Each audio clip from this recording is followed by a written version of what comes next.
ದಿನದಿಂದ ದಿನಕ್ಕೆ ಜಾಸ್ತಿ ಆಗ್ತಾ ಇದೆ. ಈ ಹಿನ್ನೆಲೆಯಲ್ಲಿ ಈಗ ಸಿಎಂ ಮಹತ್ವದ ಸಭೆಯನ್ನ ನಡೆಸ್ತಾ ಇದ್ದಾರೆ.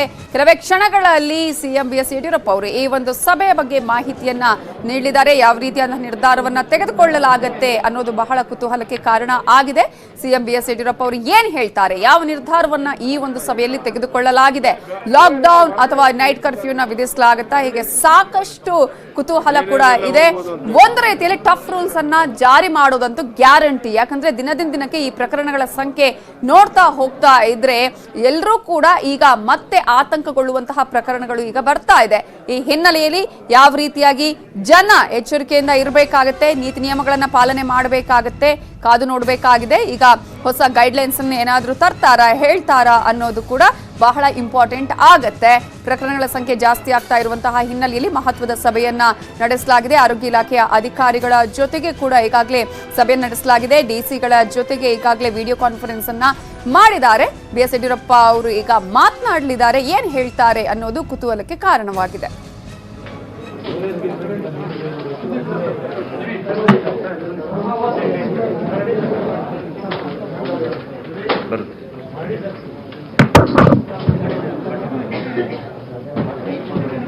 ನಾನು ಮಾತಾಡೋದು ಕಾಪಿ ಏನ್ರಿ ಅದು? ನಾ ಮಾತಾಡೋದು ಕಾಪಿನ ಅದು? ನಾ ಮಾತಾಡೋದು ಕಾಪಿನ? ನಾ ಮಾತಾಡೋದು ನನ್ನದೆಲ್ಲ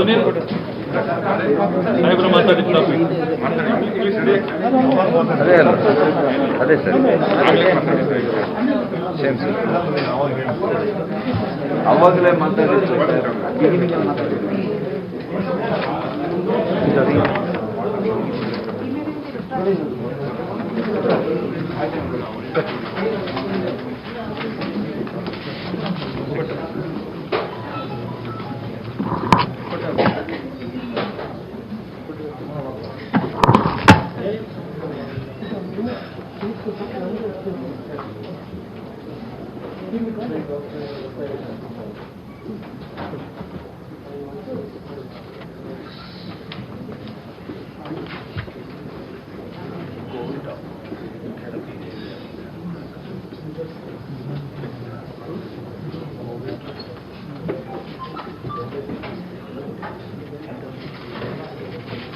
ಕೋವಿಡ್-19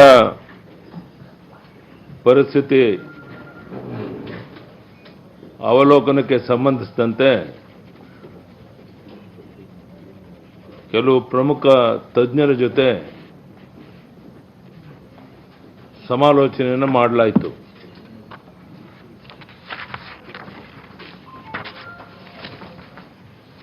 ಅವರೆಲ್ಲರ ಅಭಿಪ್ರಾಯದಂತೆ ಕಳೆದ 14 ದಿನಗಳಲ್ಲಿ ಪಾಸಿಟಿವ್ ರೇಟ್ ಹೆಚ್ಚಾಗಿದೆ. ದೇವರ ದಯೆಯಿಂದ ಮರಣ ಪ್ರಮಾಣ ಕಡಿಮೆ ಇದೆ.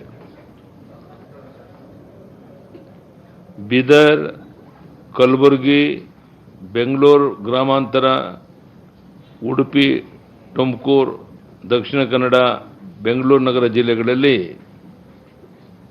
ಪಾಸಿಟಿವ್ ರೇಟು ಜಾಸ್ತಿ ಆಗಿದೆ.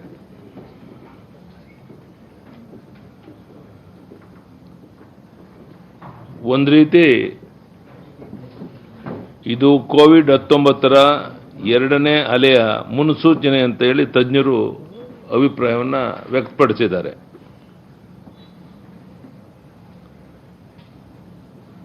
ಹೆಚ್ಚು ಪಾಸಿಟಿವ್ ರೇಟ್ ಇರುವ ಜಿಲ್ಲೆಗಳಲ್ಲಿ ಲಸಿಕೆ ಪ್ರಮಾಣ ಹೆಚ್ಚಿಸಬೇಕಾಗಿದೆ ಅಂತ ಅಧಿಕಾರಿಗಳು ಸಲಹೆ ನೀಡಿದರು. ಆರೋಗ್ಯ ಕಾರ್ಯಕರ್ತರು ಹೆಚ್ಚಿಗೆ ಸಂಖ್ಯೆಯಲ್ಲಿ ಲಸಿಕೆ ಪಡೆದಿದ್ದಾರೆ. ಆದರೆ ಇತರ ಮುಂಚೂಣಿಯ ಸಿಬ್ಬಂದಿಯಲ್ಲಿ 58% ಮಾತ್ರ ಲಸಿಕೆ ಪಡೆದಿದ್ದಾರೆ. ದೊಡ್ಡ ಅಪಾರ್ಟ್ಮೆಂಟ್ಗಳಲ್ಲಿ ಲಸಿಕೆ ಹಾಕಲು ಕ್ರಮ ವಹಿಸುವಂತೆ ತಜ್ಞರು ಸೂಚನೆ ಮಾಡಿದರು. ಮತದಾರರ ಪಟ್ಟಿಯನ್ನು ಆಧರಿಸಿ ಹಿರಿಯ ನಾಗರಿಕರನ್ನು ಗುರುತಿಸಿ ಲಸಿಕೆ ಹಾಕುವಂಥದ್ದು, ಗ್ರಾಮ ಪಂಚಾಯಿತಿಗಳಲ್ಲಿ ತಮ್ಮ ವ್ಯಾಪ್ತಿಯ ಹಿರಿಯ ನಾಗರಿಕರಿಗೆ ತಕ್ಷಣ ಲಸಿಕೆ ಕೊಡೋದಕ್ಕೆ ಕ್ರಮ ವಹಿಸುವಂಥದ್ದು, ಕೋವಿಡ್ ನಿಯಂತ್ರಣಕ್ಕಾಗಿ ಹೆಚ್ಚು ಪಾಸಿಟಿವ್ ರೇಟ್ ಇರುವ ಜಿಲ್ಲೆಗಳಲ್ಲಿ ಕೈಗೊಳ್ಳುವ ಮುನ್ನೆಚ್ಚರಿಕೆ ಕ್ರಮಗಳ ಕುರಿತು ತಾಂತ್ರಿಕ ಸಲಹಾ ಸಮಿತಿ ಮಾಡಿರುವ ಸಲಹೆಗಳು ಹೀಗಿದೆ. ಮಾಸ್ಕ್ ಧಾರಣೆ ಕಡ್ಡಾಯ, ಸಾಮಾಜಿಕ ಅಂತರ ಕಾಯ್ದುಕೊಳ್ಳುವಂಥದ್ದು ಕಡ್ಡಾಯ. ಇದನ್ನು ಉಲ್ಲಂಘನೆ ಮಾಡೋರಿಗೆ ಹಿಂದೆ ಮಾಡದಂತೆ ಕಟ್ಟುನಿಟ್ಟಾಗಿ ದಂಡ ವಿಧಿಸುವಂಥದ್ದು ಅನಿವಾರ್ಯ ಆಗಿದೆ.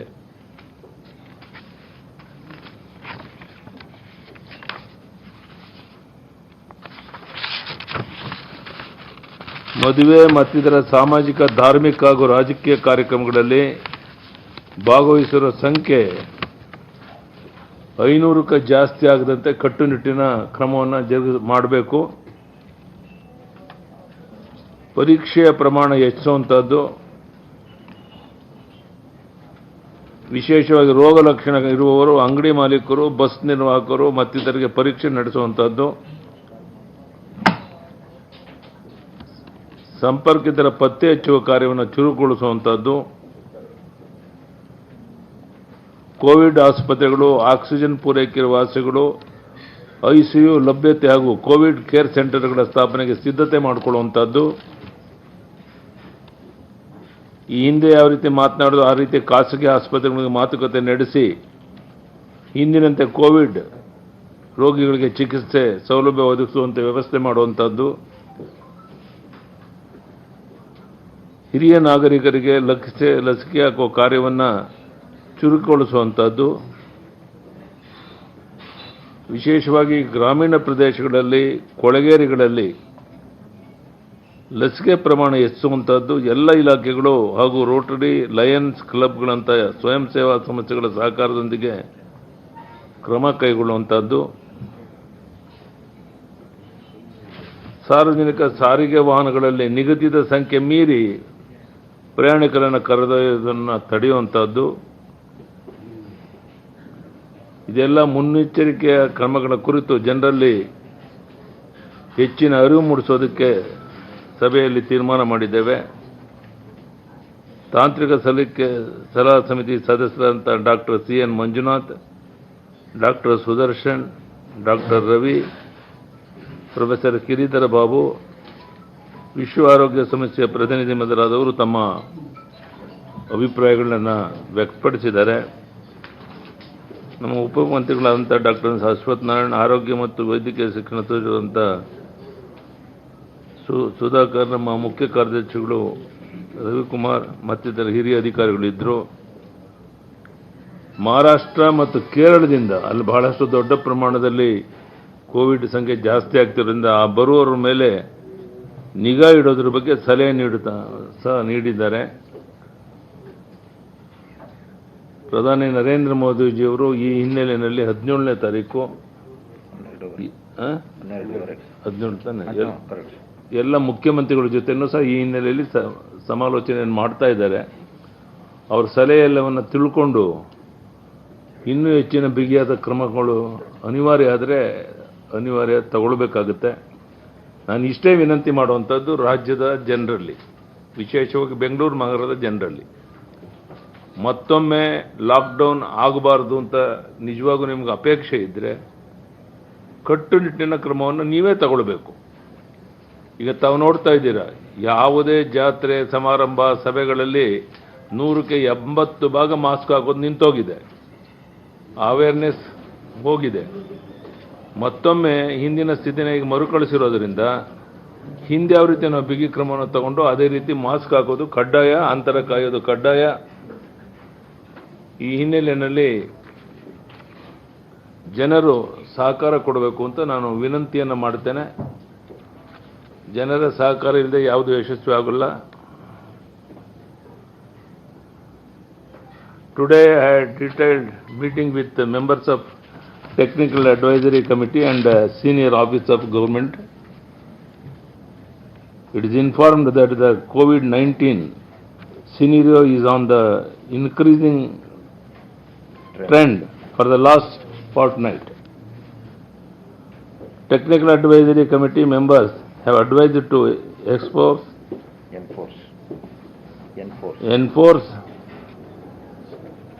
strict measures to contain spread of COVID-19. It is decided to increase vaccination across the state. It is also decided to increase contact tracing and testing also. It is also decided to make RT-PCR test report compulsory in Maharashtra and Kerala borders. And also I have discussed with all the deputy commissioners of the state, and we have given strict instruction to follow this from tomorrow only. And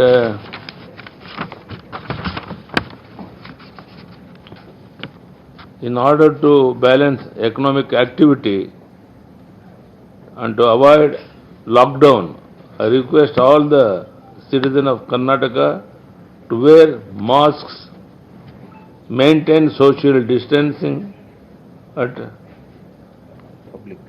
public places.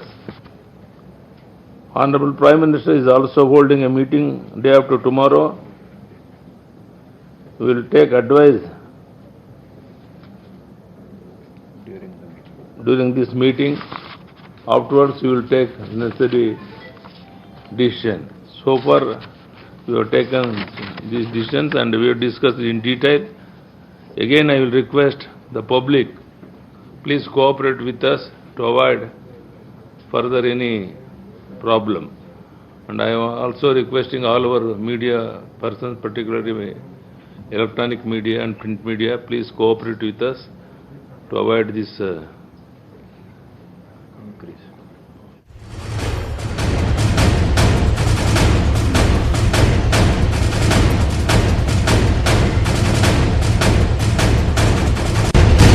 Yediyurappa ಅವರು ಈಗಾಗಲೇ ಮಹತ್ವದ ನಿರ್ಧಾರಗಳ ಬಗ್ಗೆ ಕೂಡ ತಿಳಿಸಿದ್ದಾರೆ. ಸದ್ಯಕ್ಕೆ ಯಾವುದೇ ರೀತಿಯ ಲಾಕ್ಡೌನ್ ಇಲ್ಲ ಅನ್ನೋದನ್ನ ಕೂಡ ಹೇಳಿದ್ದಾರೆ. ಮಾಸ್ಕ್ ಮತ್ತು ಸಾಮಾಜಿಕ ಅಂತರವೇ ಇದಕ್ಕೆ ಒಂದು ಔಷಧಿ. ಯಾವುದೇ ರೀತಿ ಪ್ರಕರಣಗಳ ಸಂಖ್ಯೆ ಹೆಚ್ಚಾಗದ ಹಾಗೆ ನಮ್ಮನ್ನ ನಾವು ರಕ್ಷಿಸಿಕೊಳ್ಬೇಕು ಅಂದ್ರೆ ಈ ಎರಡೇ ವಿಚಾರಗಳು ಇರೋದು. ಹಾಗಾಗಿ ಮಾರ್ಚ್ 17ನೇ ತಾರೀಕಿನಂದು ಪ್ರಧಾನಿ ನರೇಂದ್ರ ಮೋದಿ ಅವರ ಜೊತೆಗೆ ವಿಡಿಯೋ ಕಾನ್ಫರೆನ್ಸ್ ಕೂಡ ಇದೆ. ಸೊ ಆವಾಗ ಯಾವ ರೀತಿಯ ನಿರ್ಧಾರಗಳನ್ನು ತೆಗೆದುಕೊಳ್ಳಲಾಗತ್ತೆ ಅನ್ನೋದು ಕೂಡ ಬಹಳ ಇಂಪಾರ್ಟೆಂಟ್ ಆಗತ್ತೆ. ಈ ನಿಟ್ಟಿನಲ್ಲಿ ಈಗ ಯಾವುದೇ ರೀತಿಯಲ್ಲೂ ಕೂಡ ಜನ ಇದಕ್ಕೆ ಸಹಕಾರವನ್ನ ಕೊಡಬೇಕು. ಜನರೇ ಈಗ ನಿರ್ಧಾರವನ್ನ ಮಾಡಬೇಕು. ಮಾಸ್ಕ್ ಅನ್ನ ನಾವು ಹಾಕೊಳ್ತೀವಿ, ಸಾಮಾಜಿಕ ಅಂತರವನ್ನ ನಾವು ಪಾಲಿಸ್ತೀವಿ ಅಂತ ಹೇಳಿ ಸದ್ಯದ ಮಟ್ಟಿಗೆ ಯಾವುದೇ ರೀತಿಯ ಲಾಕ್ಡೌನ್ ಇಲ್ಲ. ಆದ್ರೆ ಅನೇಕ ಜಿಲ್ಲೆಗಳಲ್ಲಿ ಈಗಾಗಲೇ ಪ್ರಕರಣಗಳ ಸಂಖ್ಯೆ ಜಾಸ್ತಿ ಆಗ್ತಾ ಇದೆ. ಹಾಗಾಗಿ ಯಾವ ರೀತಿಯಾಗಿ ಕಟ್ಟುನಿಟ್ಟಿನ ಕ್ರಮಗಳನ್ನ ಆಯಾಯ ಜಿಲ್ಲಾಧಿಕಾರಿಗಳು ತೆಗೆದುಕೊಳ್ಳಬೇಕು ಅನ್ನೋದರ ಬಗ್ಗೆ ಕೂಡ ಈಗಾಗಲೇ ಇವತ್ತಿನ ಸಭೆಯಲ್ಲಿ ನಿರ್ಧಾರವನ್ನ ಮಾಡಲಾಗಿದೆ ಅಂತ ಹೇಳಿದ್ದಾರೆ ಸಿಎಂ ಬಿಎಸ್ ಯಡಿಯೂರಪ್ಪ ಅವರು. ಸದ್ಯಕ್ಕೆ ಯಾವುದೇ ರೀತಿಯ ನೈಟ್ ಕರ್ಫ್ಯೂ ಆಗಿರ್ಬೋದು, ಲಾಕ್ಡೌನ್ ಬಗ್ಗೆ ನಿರ್ಧಾರವನ್ನ ಮಾಡಿಲ್ಲ. ಲಾಕ್ಡೌನ್ ಬೇಡ ಅಂತ ಅನ್ನೋದಾದ್ರೆ ಜನರೇ ಎಚ್ಚೆತ್ತುಕೊಳ್ಬೇಕಾಗತ್ತೆ. ಜನರೇ ತಮ್ಮ ಜವಾಬ್ದಾರಿಯನ್ನ ಇಲ್ಲಿ ಅರಿತುಕೊಳ್ಬೇಕಾಗತ್ತೆ. ಜನರ ಸಹಕಾರದಿಂದ ಮಾತ್ರ ಕೊರೋನಾ ನಿಯಂತ್ರಣವನ್ನ ಮಾಡೋದಕ್ಕೆ ಸಾಧ್ಯ ಆಗತ್ತೆ ಅನ್ನುವಂತಹ ವಿಚಾರವನ್ನ ಹೇಳಿದ್ದಾರೆ. ಇದು ಕೊರೋನಾ 2ನೇ ಅಲೆಯ ವಿಚಾರ. ಹೆಚ್ಚು ಕೇಸ್ ಇರುವ ಕಡೆಗಳಲ್ಲಿ ಸಾಕಷ್ಟು ಪ್ರಯತ್ನಗಳನ್ನ ಮಾಡಬೇಕಾಗತ್ತೆ. ಮುಂಚೂಣಿ ನೌಕರರು, ಹಿರಿಯ ನಾಗರಿಕರು, ಅಪಾರ್ಟ್ಮೆಂಟ್ಗಳ ಲಸಿಕೆ ಅಭಿಯಾನವನ್ನ ಮಾಡಲಾಗುತ್ತೆ ಅಂತ ಹೇಳಿದ್ದಾರೆ.